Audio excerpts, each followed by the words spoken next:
and welcome to another episode of Football Tussle. And Yes, what an indeed. eventful weekend we had. From top, middle, bottom, wherever you want to say, we had eventful stuff there. And the best place to start is at, well, hold on, Arsenal fans. We'll not start with you this time because we normally start with you. But this time, we'll start with the controversial stuff that happened at Old Trafford. It had it all there still. Still at the top. Yeah, you're still at the top. But for me, what's it called? What happened there? Because we have to talk about the controversy regarding the Bruno Fernandes goal there still.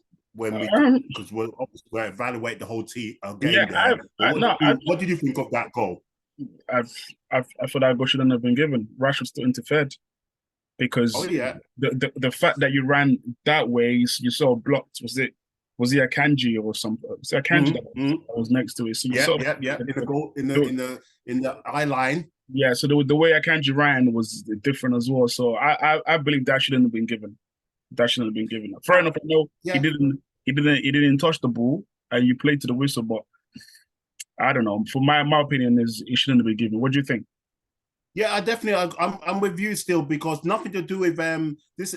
Because obviously some people might say we're biased because Man United, Liverpool, Arsenal and Liverpool fan. But for me, what's it called? At the end of the day, even though Rashford didn't touch the ball, which is what they're saying the letter of the law is regarding how they've changed the rule, his defining of his run is to go towards the ball. And then obviously at the last moment, then he left it because he saw Bruno and he thought maybe it's offside. But he's impacted Akanji, and he's also impacted how Ederson's reacting there still. So for me, the linesman made the right decision. It's just that the referee blew himself, because this linesman that made the decision offside was even the linesman in the World Cup final there. So this referee just wanted to make a name for himself. We don't know if the referee was a Man United fan or whatever. Who knows? He might claim he's a Sheffield Wednesday fan just to secretly. But at the end of the day, I thought it was a poor decision, and it impacted on a big game, because that's the difference between winning a title or finishing in the Champions League places or whatever. So for me, that said, for me, Man City are going through a dodgy patch at the moment. I think before the World Cup, we said it last 2 episodes ago, before the World Cup, they lost to Brentford, I think. And since then, I think what have they been doing results-wise? Because I think they've been dropping too many points. It's sort of like a yo-yo form. It's up and down. But my thing is, sometimes what I want to talk about that game was Pep's reaction. The way Pep reacted with, "Oh, I don't care about the Premier League. I don't care about the Champions League or some League Cup and all of these things." And I don't know. I've seen Pep in England for the last maybe say 3 years or so. The way he reacted, but the way he reacted this time was different. You could tell that he feels a bit rattled, and that it's evident to the way he's sort of talking and approaching his interviews these days. It's the same thing for Klopp. We'll talk about it later on, but as they say, there's new sheriffs in town, and the sheriffs are called Arteta and what's it called, Ten Hag. The old US Marshals, like what's it called, Klopp and them and Pep. They're now looking over their shoulder. Well, they've all gone past Klopp anyway, and one of them's past Pep as well. They're looking over their shoulder and saying that there's a new what's it called, people in town there still. Who are you? Let's relax there. I mean, Arteta and Ten Hag, they haven't won.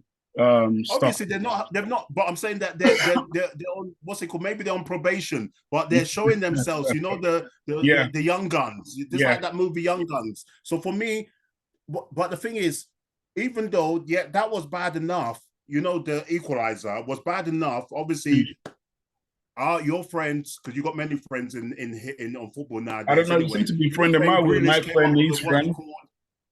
A super what's it called? A super sub quicker cameo there with the header there, brilliant stuff there, the good header there. But for me, a question is, even though maybe their minds was gone, you take 1-1 possibly. You don't lose the game, Man City. I'm sorry, that was poor defensive play on Rashford.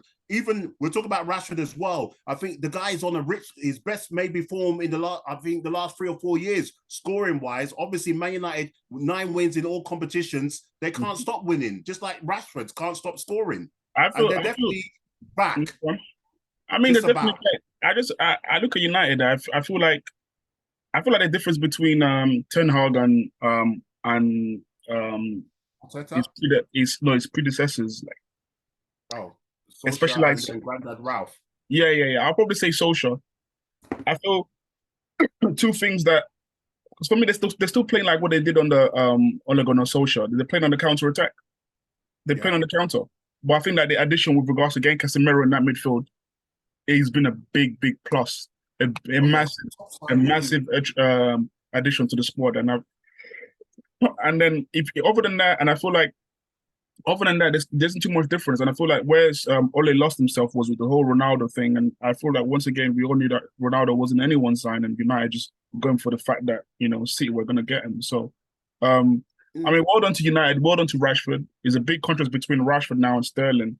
How the forms have sort of, crossed and gone. Oh, yeah, they've gone the other way. They've gone opposite.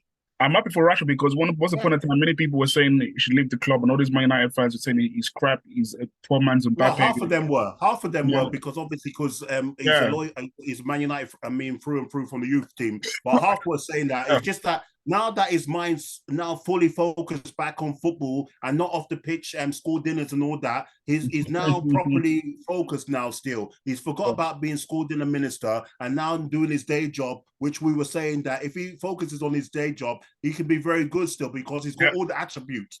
So that's what it is. But one quick thing that you have to start noticing there still, or a couple of things, is if you stop the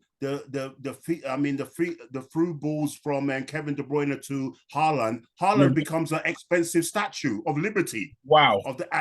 Yeah, because without service, Haaland, is one of those kind of players that he lives off service, and if he's starved of it, nothing goes on. You get it. You have him in games where maybe in one half of the game or whatever, or maybe throughout the whole game, maybe 7 touches or 8 touches. And if you can stop the through balls and all that, then he's finished. Because they had Luke Shaw in defense, for God's sake. That was shocking. How they allowed the United to get away with that? It's shocking. There you go still. So for me, the matchup was a little bit different. Yeah, Pep has to sort himself out anyway, because as I said, they need to start waking up. Obviously, they can wake up because of what's happened previously, but they need to start waking up if they want to try and retain the title there still. But we'll see how that goes. Important games coming up in midweek on the weekend. But moving on to the team that still can't stop winning. And this time, they've shown it by going to their lowly, quiet neighbors. I won't even call them noisy, quiet neighbors. And they turned them over easily for the double there. The first double that they've done in, I think, about maybe 9 or 8 years, whatever. 9 years. They've done the job. They've done the job going to the Hotspur Stadium. And what did you think of that? What can I say? Like brilliant. Like Morpheus in the Matrix, he's beginning to believe. Listen. What Arteta has done with those boys and what the output of what they're doing now is nothing short of amazing. It is the same players. You look at the fact that obviously Jesus got injured, so we're not really playing them. Zinchenko is okay. It's okay for me. I think Zinchenko hasn't been that great. Over there, I know he's got a winner mentality. But you look at most of the team, it is the same. Other than so I think like the big addition with Saliba, like our clean sheet record has improved. Oh yeah, the way we play as a team. So, and then Odegaard as a captain leads by performances, and people were saying he was light, or why would you buy him? Haven't you learned from Ceballos and all of these things? Look, right now, maybe he's been in the gym, governor. No, the boy is just quality. Yeah, do a little bit, do still a little bit as Superman did it. I think it was in Superman. Was it in Superman 2 or Superman 3 when he came back to the cafe in the classic one, Christopher Reeve, and they asked him what happened, and he said, "I've been to the gym." There you go. Nah, listen, it's been amazing, and I was wrong. I was wrong. I mean, obviously, I would in this position that we're in. I want us to move on and also win the title. But Arteta's got me loving football again. Arteta's got me rushing in to try to get the start of the game. Arteta's got me trying to finish whatever I need to do so I could make it to watch the game. As opposed to the few years back, Arsenal could be playing. I'm making my way. I'm like, oh yeah. Like when I get in, I see the game, and then so. Listen, it was a wonderful performance. Each and every one of them were superb. But I want to single out two players in that game. I want to single out Odegaard, which I've spoken about, and Thomas Partey. Thomas Partey, party after party, and people were laughing as well. You were laughing. He's always injured, and black. Listen, the guy is quality. Yeah. Partey is what Liverpool were trying to get with Keita, but you guys blew the opportunity. But listen, Partey was winning. That's the key thing. Fitness. If he can keep, because that's the key thing for Arsenal. He's one of those parts of the jigsaw puzzle, just like Odegaard, and you can get away with the other people. But if he can keep his fitness, and what I like about him as well, he can get around the pitch. He also can assist, and he also can crack them from outside the area. Liverpool's been crying out for those kind of people. But for me, wonderful stuff from Arsenal. One of the best performances from Arsenal in the first half. In that game. Second half, they had to show the true grit of how to win. To win these kind of games and to show that we're ready to try and win this Premiership tooth and nail. And you came through it.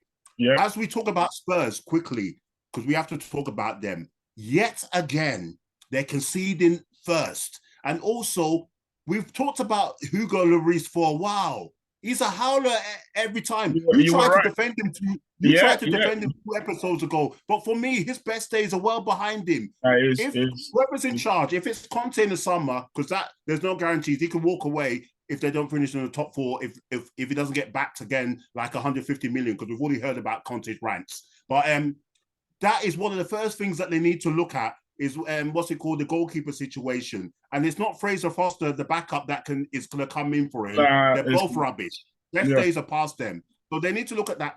Another one is Harry Kane, by the summertime, will have 1 year left on his contract. So there's a couple of things. Will Livy offer him a new contract with an increase of wages? Or will they say that Harry Kane will say, no, I don't want to sign nothing, and then possibly try and sell him? Or will it be he has to see it as contract? Because for me, Harry Kane at best now, because he's coming into 30 years old, if someone like, for example, Man United, possibly Chelsea, and then obviously third place is either Newcastle, or then if you're looking abroad, maybe Bayern Munich or Real Madrid. For me, at best, 75 million for him, 12 months left on his contract. Nothing higher than that. It's got a decision. You can break the record with all these other teams in England, the goal record of Alan Shearer, but do you want trophies? You leave to go to either Man United or possibly Chelsea. Newcastle, not too sure, even though they're still doing all right. Don't be surprised if he stays. Don't be surprised if he stays. If he stays, that just says that, sorry to cut you, that just says that he doesn't want no trophies. Go on. No. Sometimes maybe he's probably the Matthew of Spurs. Yes, he's probably resigned to the fact that listen, he's missed the boat basically, and then you go down as probably the best ever player of Spurs of all time. Just like I want for Spurs definitely.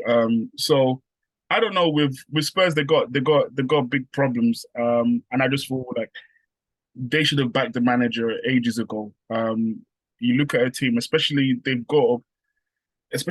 They did back him. What do you mean that back? They gave him 175 million. Yeah, so there's more overhaul. Like the team, the defense and the centre midfield. And Figgy said something quite important. I don't know if it was Gary Neville that said something that a team that keep conceding, like what you're saying every time. How are you still playing 3 at the back and 2 holding midfielders? So there's hardly any creativity. Paul Merson that said it. Paul Merson, that's it. So hardly any creativity, and then you're still conceding, even though with defensive formation, you're still conceding. We were laughing that we said the same thing about Chelsea. Remember, we're saying that if you're gonna play defensive, the first thing you need to be able to do is not conceding goals. There you go. Look. I mean, they're my neighbours, so I'm sort of happy with the predicament. If they're not they careful, would be happy that you don't win. In an ideal world, I'll love to see Spurs playing in the Europa League conference and Arsenal the Champions League. So anyway, good. You might get your wish. You might get your wish. But for me, what's it called? Before we move on to other teams there quickly, for me, I think the problem is when you're a team like Spurs, even Liverpool, or quite a few of the big boys, when you have to buy players that can improve the first team and come in. Not you can buy some for the squad, like the bench, but Spurs needed to buy players that could improve the first 11. Because what's happened to Son? For me, Bissouma he's one of the few Brighton players. I mean, maybe they got the wrong one there still because he's been a poor signing. He's been a poor signing for them. But it's a player that even us as Arsenal fans were crying out for a long time. Even Liverpool was. Yeah, but maybe under wrong management. I mean, Spurs still did. I mean, they bought Richarlison. They bought Kulusevski, he's been injured for a while. Richarlison. So I feel like attacking wise, I think for me it's the certain midfield. They've got no certain midfielder that could create, other than Bentancur, which has been injured for a while. You look at it, you go through it, they got Bissouma, Sarr, Højbjerg, who's been playing out of his own skin. His skin is way above his station. But you look at them, White and all of these guys in midfield, like they're nobodies. And as I said, good enough. They're not good enough.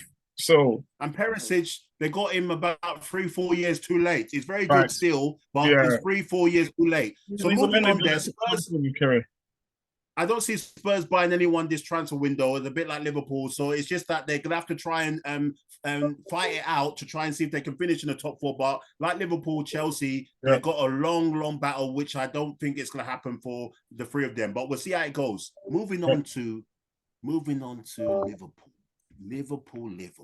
My God, I don't want to rant too much and spend too much time on there still, but my goodness, I look at Liverpool and then I look at the way how the things have changed there regarding Arsenal.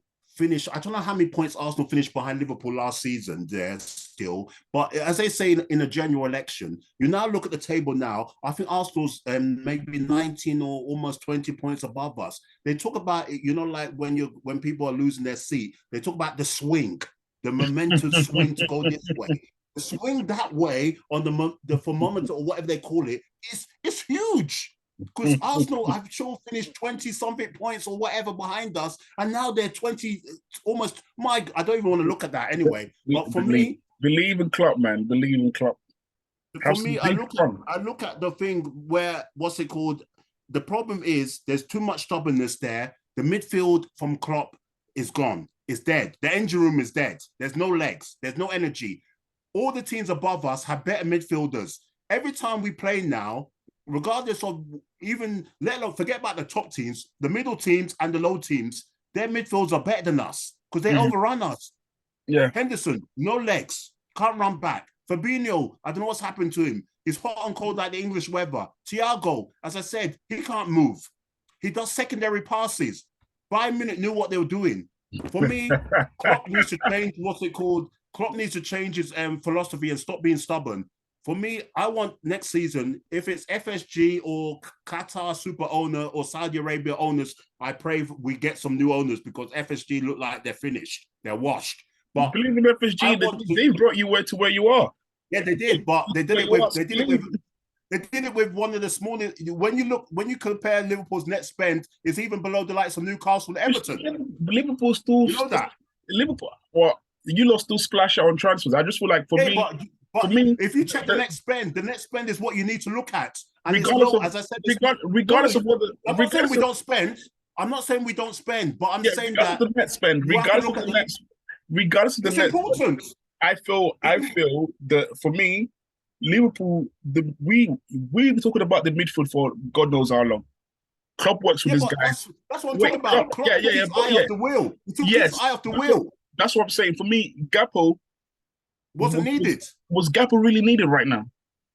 I think what happened was there was a phone call on the red telephone in Klopp's office. He saw the opportunity and it was like, oh wow, I can't let this. And they said, hello, yeah, this is John Henry. Klopp, quickly. Are you interested in Gakpo? Yes or no? Because he's available. Okay, yes, I'll take him.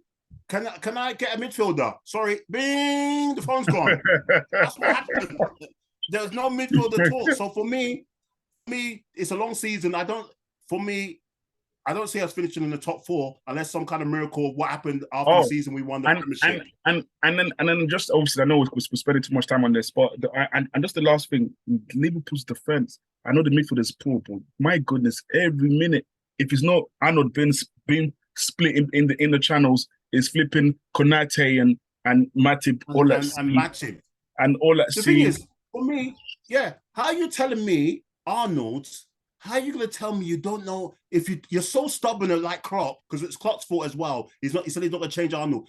Basic defending, just basic, which is look and follow your man if needed. Why is it every game we always see Arnold the wrong side and it's too late? The person's gone, either crossed it or scored. And then what's happened to Gomez since 2018, 2019 season where he looked quality with him and Van Dijk? He looks a shadow of himself. And as I said, he needs to go in the summer as well. Wow, strong. Do you see what Welbeck done to him? What he made Welbeck look like Ronaldo or what's it called, Messi on all sorts there, the way he lifted it and next minute beating Alisson. But plaudits to Brighton. Wonderful performance from Brighton. They've even moved on from Potter and improved. Yeah, from Potter, they moved on from Potter. They moved on to from Trossard, who is throwing his toy out of the Prem. Sorry. So listen, Brighton. I think the recruitment from Brighton has been good. I must say, and the Mitoma and the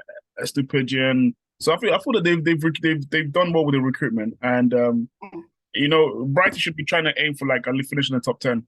That'll be a good season. Yeah, that's it. Brighton, the likes of Brighton, Fulham, they should be looking at that kind of thing there still. Yeah, there's a few of them. Brentford just outside possibly. But moving on, we'll watch that space because Liverpool's got a big game coming on the weekend. We'll see how that goes. The two struggling teams. But moving on there to the other side of the table. Frank Lampard, Frank. What's happening? We heard that for the first time in possibly Premiership history. We heard that there was a bulletin where it was told that by police authority, the hierarchy of Everton do not turn up at the game. Do not turn up at the game, because we heard that the CEO lady was given a WWE choke slam, or was strangled. What's happening on and off the pitch at Goodison Park? Quickly. Unacceptable behavior from both sets, but mostly the fans. I mean, football is not that deep where people get life-threatening messages and being manhandled. Being manhandled, just like how Ramsdale was kicked in the back. Yes. Hopefully they get that guy and he's banned for life. Forgot to mention that. It's not that deep, guys. It's not that deep. Well, for some people, after a long week at work, that's their release. That's your choice. That's your choice. That's your choice. You don't have to do. You don't have to do that. But it's not life and death. Exactly. It's football. But then I look at Everton are someone that wins trophies anyway. So why are they behaving like they're someone that they're not? They're trying to end that. But I feel like you look at Everton. I feel like Everton fans are a bit. Look, it's a bit of both. The last few years, Everton has spent money, and they spent quite a lot of money. Like you look how much they spent. 600 million, I heard. In the last 5-6 years. 600-700 million. You would think that they were a top 6 side at least with the way they're spending, but the problem is the recruitment has been absolutely pants. Awful. Or like if you don't talk about losing money, throwing money away with regards to the players, the manager, Everton have done that. And then what's happened is they've looked at it. You spend the last 4 or 5 years buying nonsense. Then they've looked at the last 2 years and saying, we're probably not going to buy anyone. But what's made it so worse is that now they need players to get them through.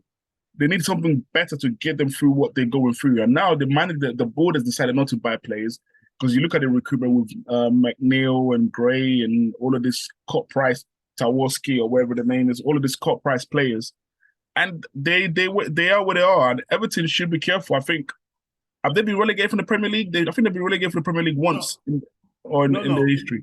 I think it's only you. It's only you, and then was Arsenal and Everton that have got that Everton, record yeah. there of not being So relegated. yeah, And so Everton, Everton have been on that lifeline for the last couple of seasons, just to they like hold on. yeah.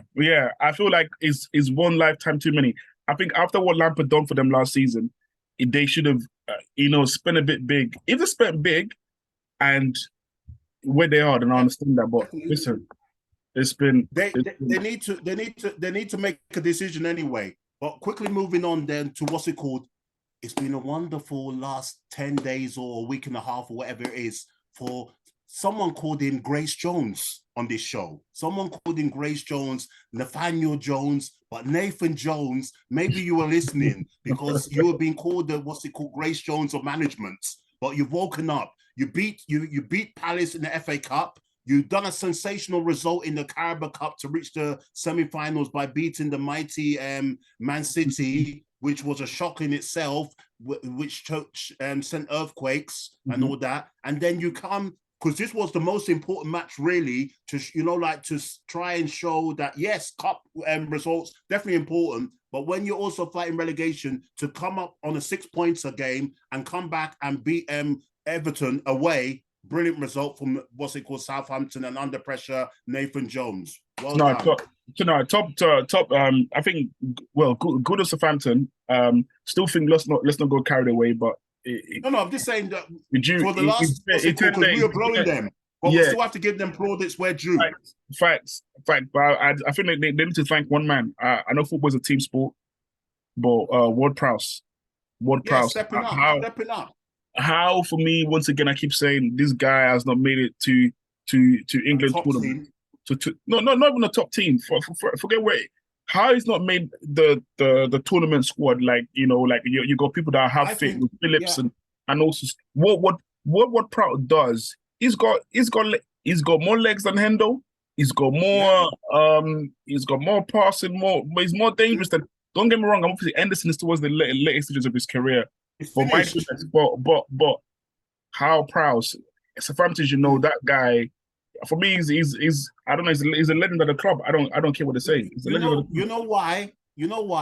It's because it's Southampton. That's all it is. But that's all we have to say. But well done to Southampton to try and get the engine started to try and fight the relegation there, which is done well there. Moving on quickly to Forest, they're in good form as well. Forest pulled off a good Midland Derby win there, still beating Leicester there. Leicester nowadays, I don't know what's happened to them. They've gone back to the Leicester that started the season now, doing nonsense results there, regardless of who they start in defence and up front there still. The team is stale.